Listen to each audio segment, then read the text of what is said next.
Thanks, Ryan. And hello, everyone, and thank you for joining our panel presentation today on democracy and civic participation.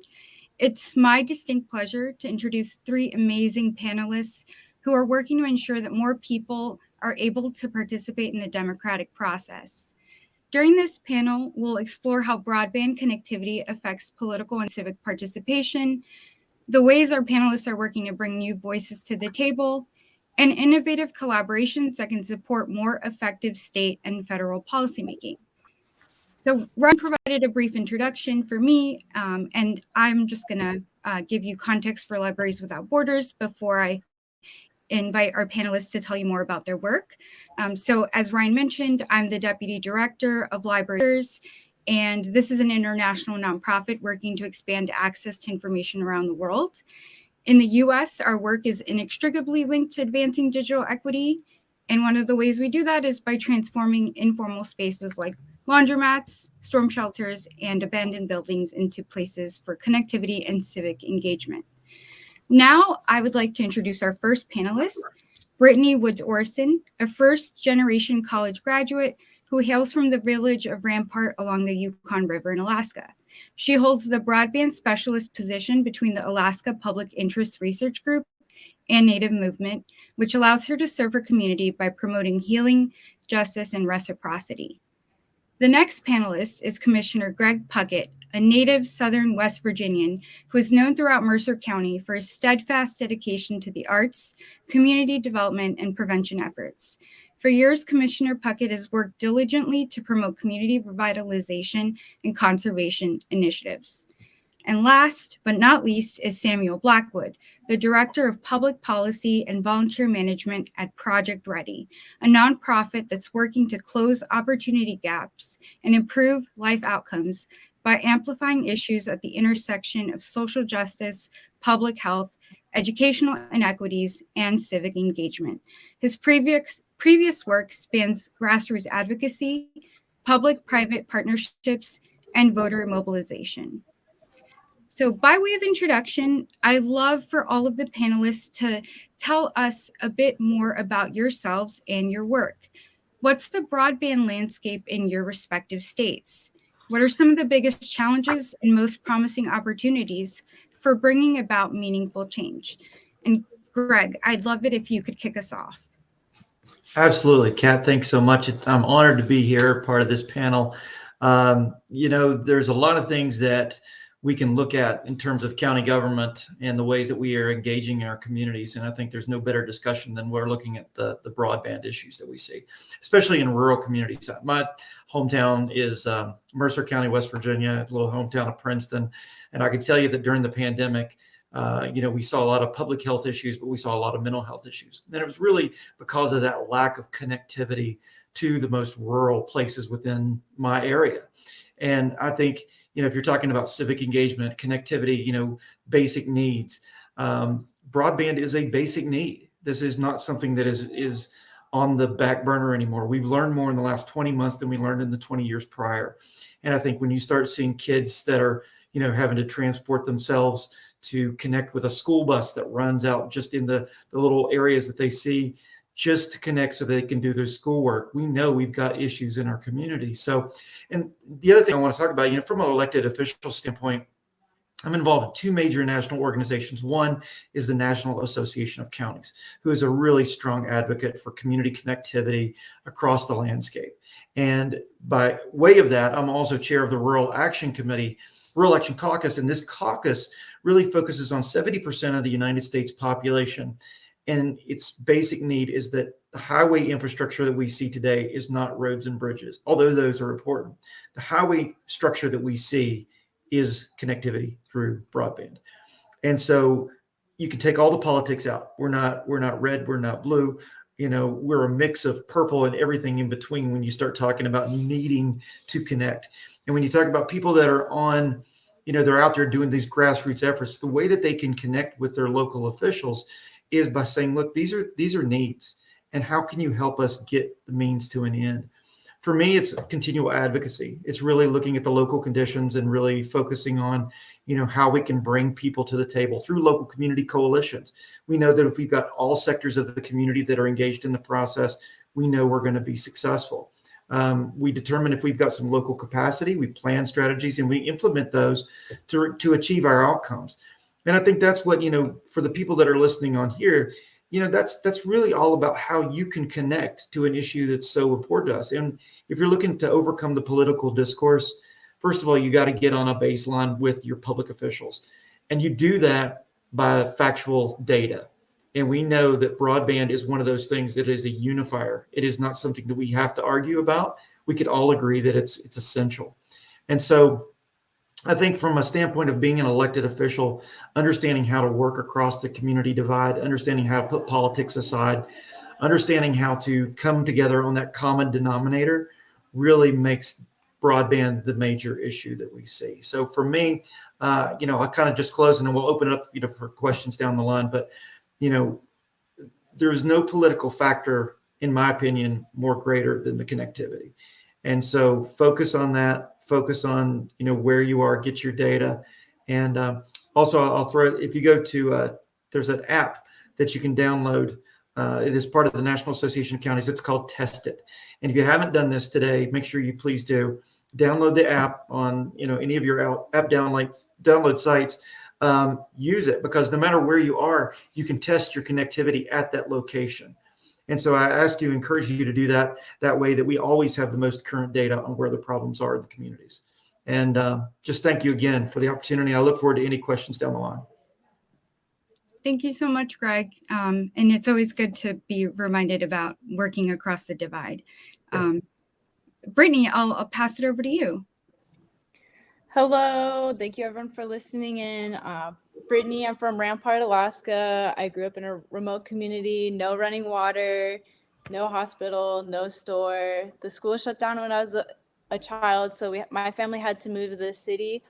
And with that said, Alaska is a really extreme place. We're the biggest state, a third of the continental US. We have one of the smallest populations. And the remoteness, there's communities that are anywhere from 30 to 4 hours away from a hospital. So when we're thinking about broadband there, it's like the cost, the short construction season. And I'm looking at this through a mostly tribal viewpoint, because those are the communities in Alaska who are the most unserved. And on top of that, with having some of the worst broadband in the nation, anywhere from like 60-80% people having access to that level of broadband, there are communities being asked and being told to pay anywhere from $200 to $1,000 when these are low income communities. So the issues pile on top of each other, and my hope with this and the excitement I see is in 2020 there was the Federal Communications Commission opened up a window for tribes who own their own license, and I just explain it as the river in the sky. It's what you need to own to have your own network. And Alaska has most of those licenses. And so if you look at the map, it's a significant part of the state. And historically, we just have been discriminated against and not have been given our resources. And so with the Spectrum license and collaborations, I'm really excited and hopeful in coalition building, consortiums. I'm reaching out to people throughout the state. And broadband is just like the ticket to it all. We have issues in our education system and having to bring people out of state. We have the possibility of people being able to stay home and have telemedicine, telehealth. And also something that is like, I keep on my thoughts is 80% of our economy is in the oil. And so that's just not a sustainable system in general to be dependent on one. So I'm really hopeful that one day people like me will have the autonomy to like stay home and work remotely and be able to access all their basic needs. And that's a good start. Thank you, Brittany. Thank you. And finally, Sam, could you tell us a bit about your work? Yeah. So first, thank you so much for having me here. It's an honor to work to be able to speak on a panel with such dedicated public servants. Um, I started at Project Ready about a year ago. And when I first came into the organization, doing my due diligence, I came to try and understand what we have done so far in a number of different issues. And Project Ready for quite some time now has been addressing the digital divide and advocating and raising awareness around the digital divide throughout in the city where it's based in Newark, but also throughout the state of New Jersey. And during the pandemic, like many community-based organizations, we handed out MiFi hotspots, we handed out laptops, and a lot of the other short-term solutions to the problem. But when I first got to the organization, I was intent on having a conversation with community members. And in every conversation that I had, people continuously brought up the fact that despite many organizations handing out MiFi hotspots and all these other and these short-term resources, they still had trouble connecting. And I realized that we need to have a more permanent solution to this problem. So we conducted a body of research that outlined the problem throughout the city of Newark, but also we expanded on that research to outline the problem throughout the state of New Jersey. And despite New Jersey being one of the leading states in the nation for broadband infrastructure, so many people still had a difficulty accessing it. And what we found was that it's an affordability problem. And that's the problem that our organization is intent on focusing upon. And the challenge with that is that it's a solution that requires the buy-in of people at all levels of government, municipalities, statewide government, but it also requires the collaborative efforts with providers as well, and making sure that that when we're thinking about costs, we're also thinking about equity. And so our organization is focused on raising awareness around the inequities in costs between people who are wealthy and people who are low income, the discrepancies in cost between people who are Black and people who are white, or people of color generally. So a lot of our focus right now is on coalition building. We have legislative solutions that we want to pursue, raising minimum speeds to the maximum available, corporate tax credits, allowing municipalities to have broadband in order to compete. But before we get to some of those, shakier solutions, we're focused on building a coalition and raising awareness around the discrepancies and inequities and injustice in internet access throughout the state, and especially in our home city of Newark, New Jersey. Thank you, Sam. And that actually dovetails really nicely with the next question that I have for you all, which is, we know that broadband connectivity doesn't care about borders. It doesn't care about political affiliations. So can you each tell me how you're reaching across county and state lines or working to build bridges between local governments, anchor institutions, and everyday citizens? And actually, I want to do reverse. So starting with you, Sam, if you could talk a little bit about how you're building those coalitions and collaborations. Yeah, the first thing that we did when we started tackling this work was reach out to community partners, people who had been tried to tackle this issue before, and figure out. For me, it was important because I didn't want to recreate the wheel. I wanted to see what we'd done to tackle this issue in the city of Newark before, and there were several organizations that had done so. But our primary partner, the Newark Trust for Education, had made some substantive. Had taken some pretty good steps towards solving the problem. And so we reached out to them to learn a little bit more about what they'd already done, and they'd had tried having conversation with providers in the past.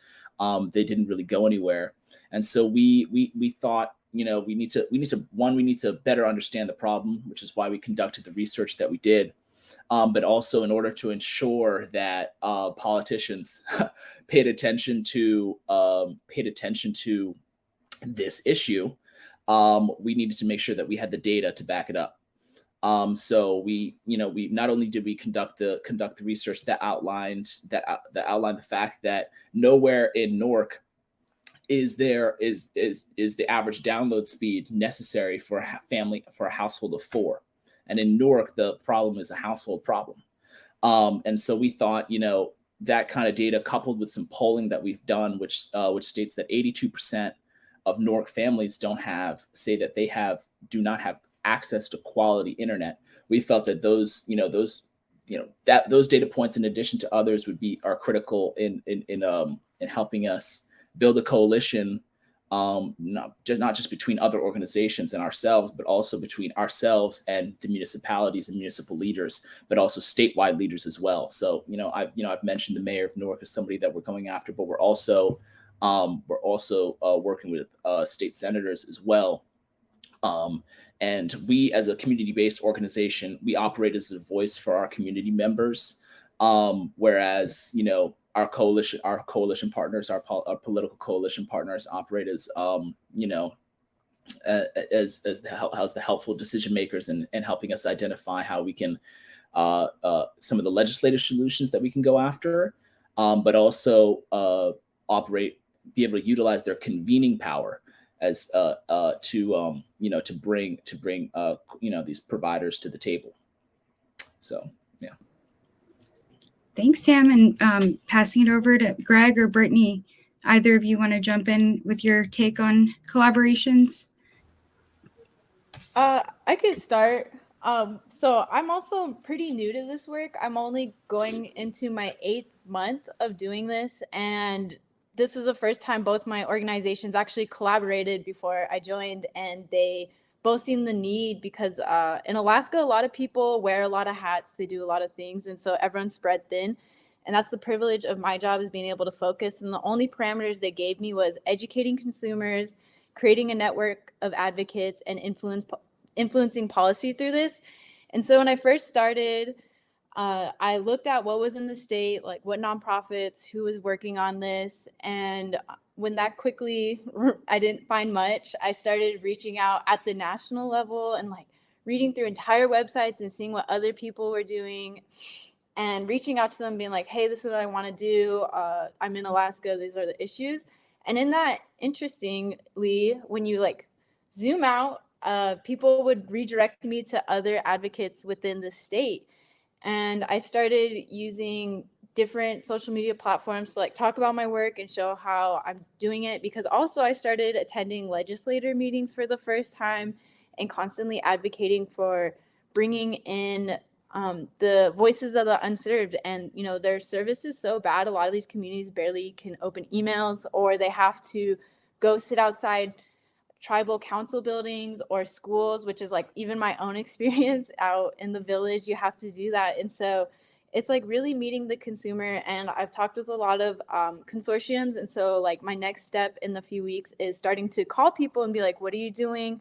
And hopefully being inspired by what has been done in Hawaii. They have a thing called the Broadband Hui, where they call once a week, and just bringing more people in the conversation and making people comfortable to be in this space and welcoming.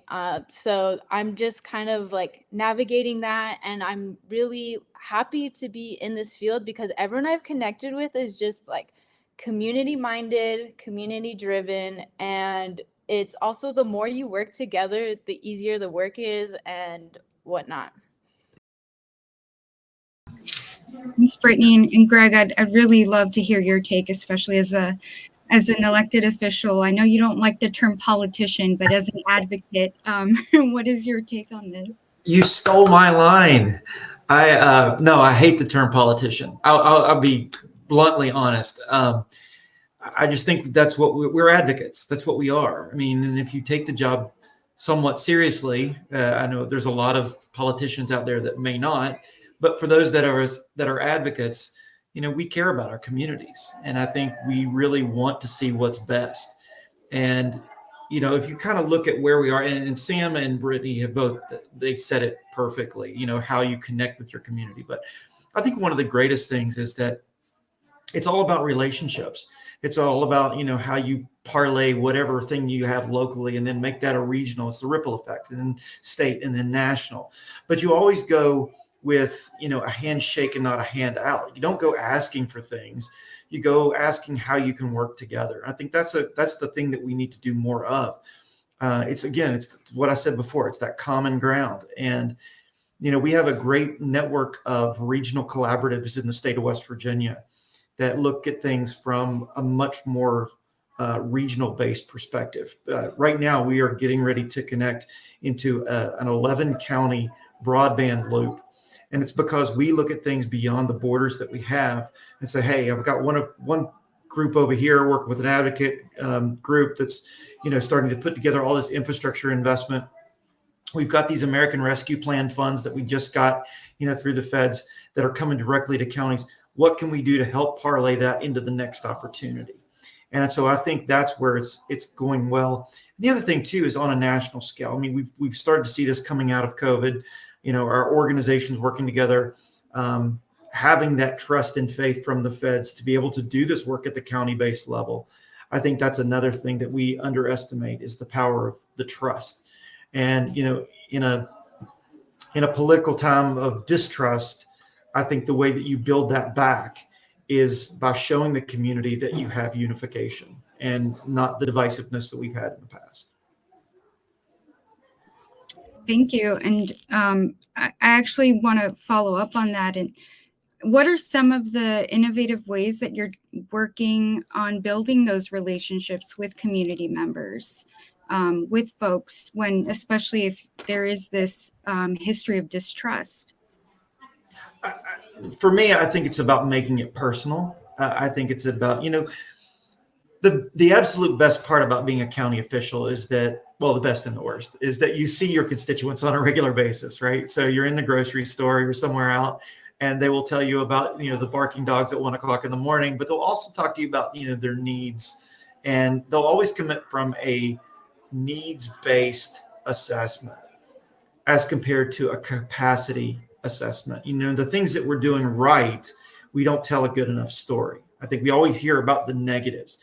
But when you do have something that's extraordinarily positive, you've got to be more visible. And so I think having that connectivity through social media, making sure that you tell your own personal story, beyond my county Facebook page, I have my own personal, because I want to tell people this is where I've been able to help connect and get people to the table.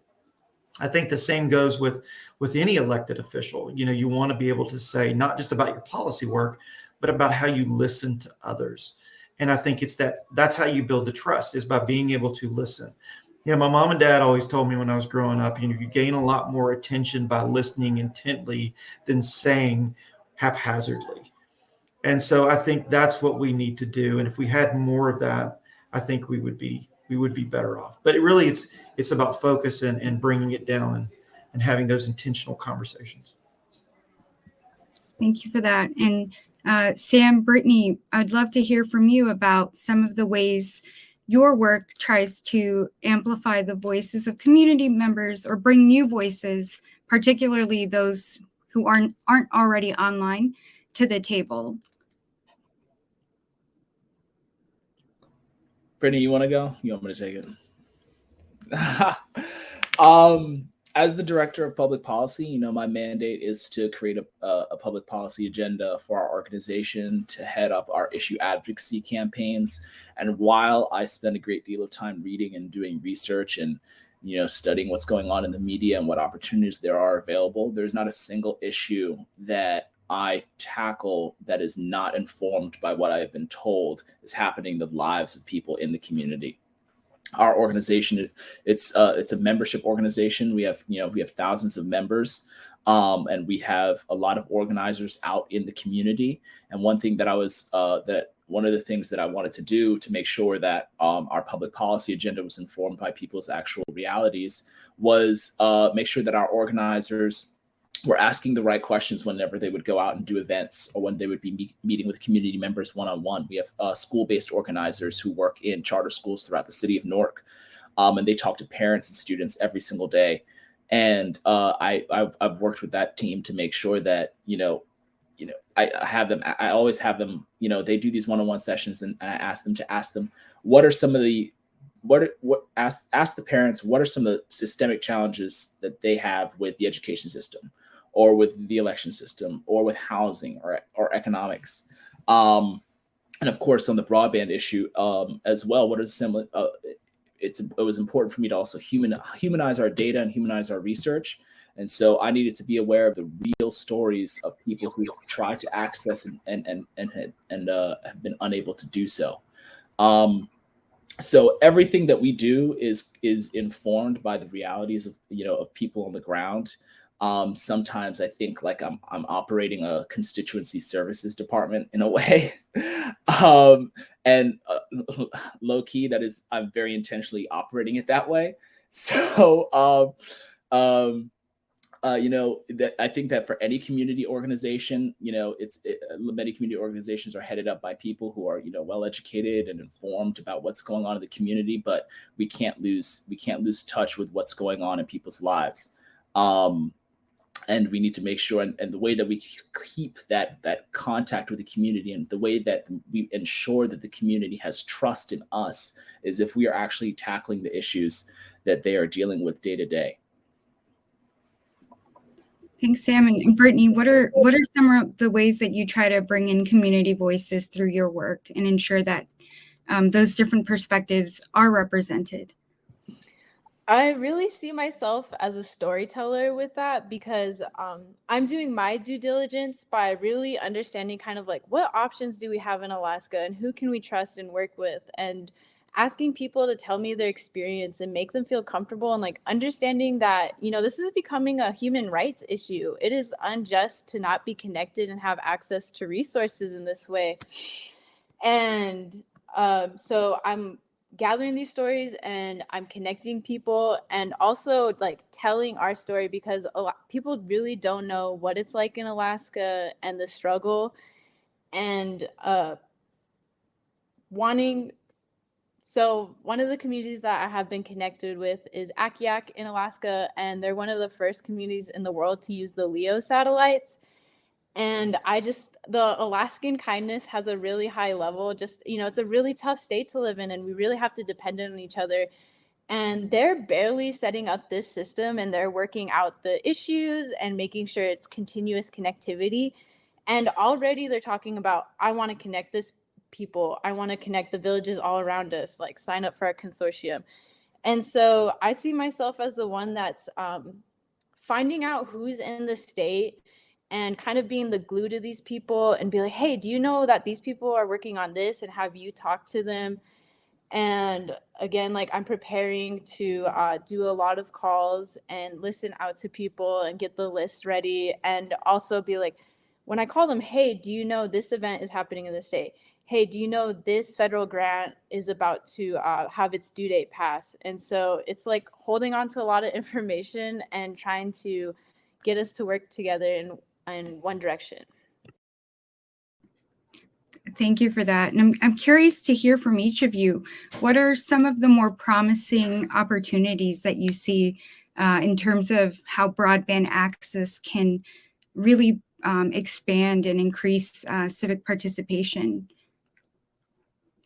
And this is open to anyone, but I'm looking at you, Greg. Well, honestly, I think Brittany said a lot.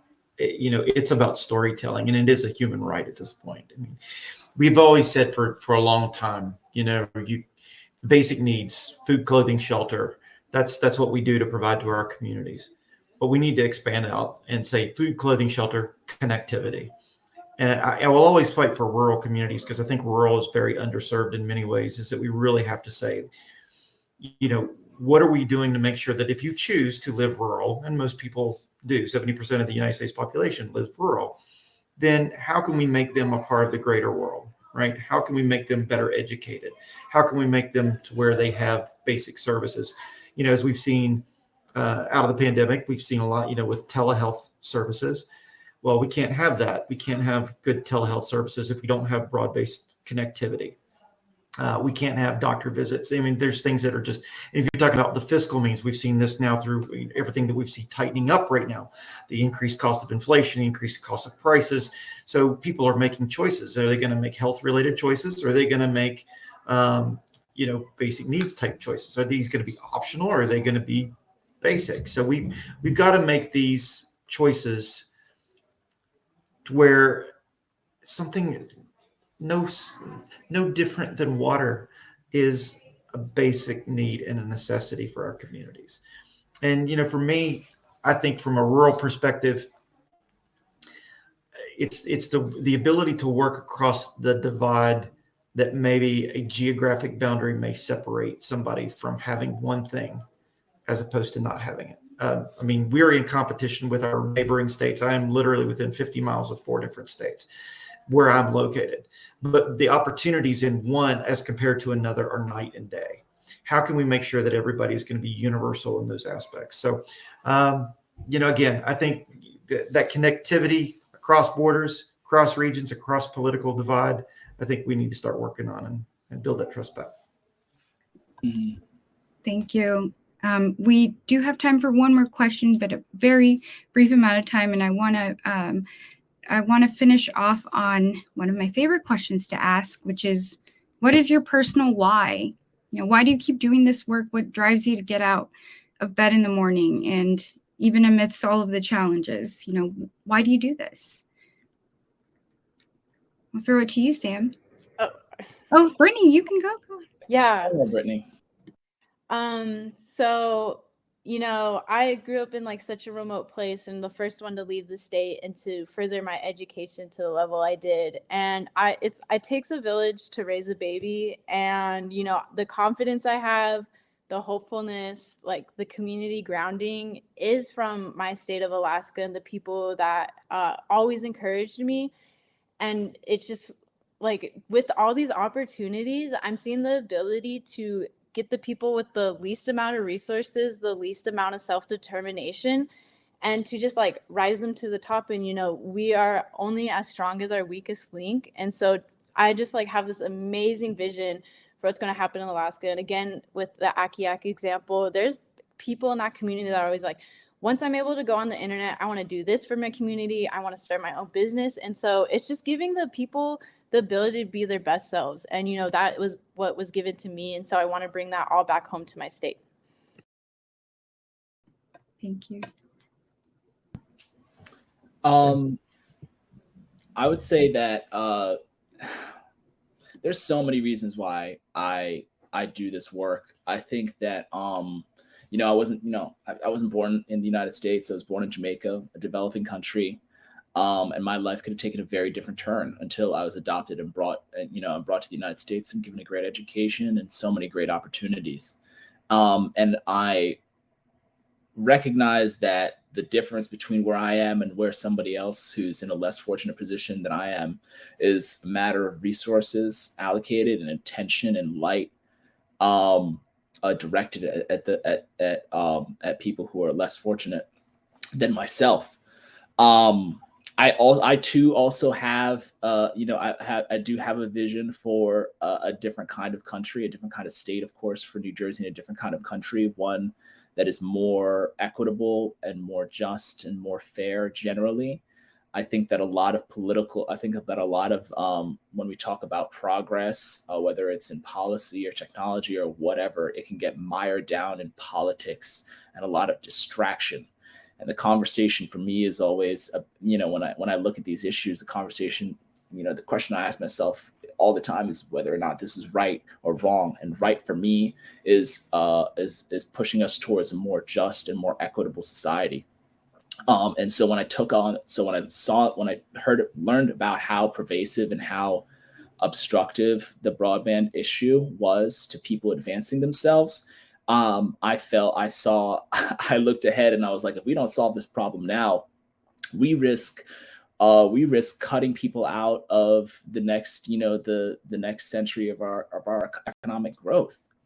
And the thing about broadband and what makes it so foundational to democracy is that it increases economic growth, it increases individual opportunity and liberty, and those things are necessary to securing support for our democratic institutions. And so, I said a whole bunch of different things, but like I said, I do this for so many reasons. But it's always comes down to me about what gets us closer to being truly just, truly equitable, and truly equal. And I will take on any issue that I feel is headed in the wrong direction. I can steer it in the right direction. So that's why I do this work. I'll give you a 30-second answer. Sorry. Yeah. No, you're good. I do it for people that are on this panel, and I do it for people that are on this call, and I do it for my community because I believe it's the right thing to do. I don't think that it's easy. I think the challenging things are the ones that are the most rewarding, because at the end of the day, if you can move that mountain and you can leave a legacy behind, then you've done something with your life. And I think that's why we should do it. That's why we should continue to fight for it. And that's why politicians need to get out of the way and we have more room for advocates. Oh, I couldn't have said it better than the three of you. Thank you. Thank you so much. That brings us to the end of our panel.